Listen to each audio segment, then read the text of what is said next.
dispute gets worse. NPR's Rob Schmitz in Shanghai. Thanks. Thanks.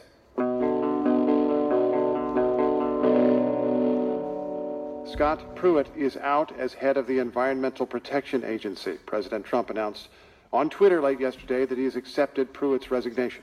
Pruitt faced and still faces a long list of ethics controversies and investigations over a sweetheart deal on a condo, lavish spending on office furniture, excessive security costs, nepotism, and more. NPR's Nathan Rott joins us to talk this through. Hi there, Nathan. Hey, Steve. I thought until just the other day President Trump was saying that Pruitt was doing a great job. Well, he was even saying it yesterday, even in announcing the resignation. On Twitter, naturally, Trump made a point to praise Pruitt for the, quote, outstanding job he's done at the agency. He repeated that comment on Air Force One last night. But the White House, Congress, and government watchdogs had also launched more than a dozen investigations into this long, seemingly ever-growing drip, drip, drip of alleged ethical lapses by the administrator.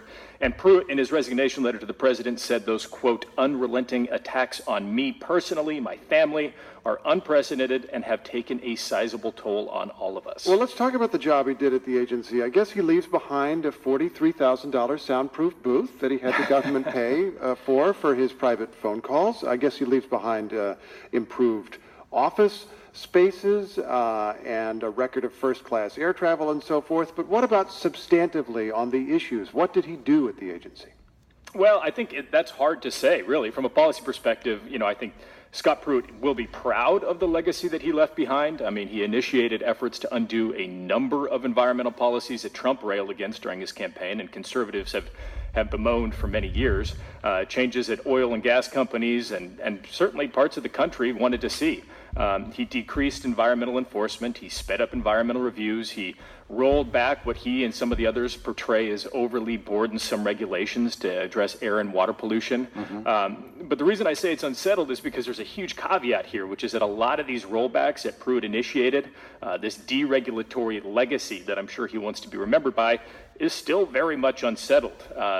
Getting rid of these regulations takes a lot of time, years in some cases. Is his successor going to take that time? Absolutely. I mean, that's the expectation. Andrew Wheeler, who Trump says is taking over as interim head of the agency on Monday, is very much in line with Pruitt's deregulatory agenda. Most recently, he worked as a lobbyist for energy companies, a coal company.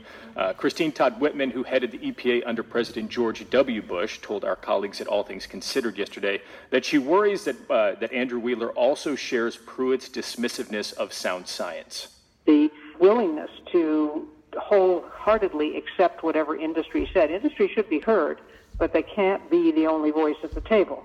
And that, I'm afraid, I hope it will change with Acting Administrator Wheeler, but, there are no guarantees.